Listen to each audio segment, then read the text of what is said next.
Yan po guys ang ating ulam. Dahil maulan po ngayon, ito ang ating ulam.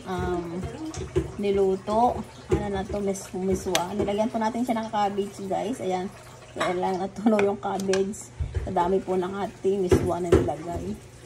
Ayan, naglagay po tayo ng giniling. Ayan. Ayan siya guys. Ayan, nilagyan po natin ng ayan, ilagyan po natin siya ng samjang guys. Ayun, medyo maanghang-anghang. Kaya ito may kulay po siya guys. Ayan. Sarap to guys. Dahil umuulan.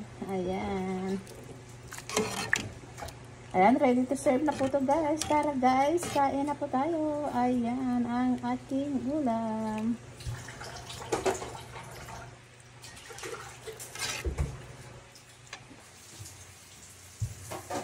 Ayan po guys. Ayan, ready to serve na to ating ulam. Ayan, tara guys. Tayo'y kain na guys. Ayan, halo tayo ng sabaw habang lakas po na ang ulan. Ayan po guys. Thank you guys for watching. Bye! Ayan, sarap nito guys. Tayo ang anghang-anghang.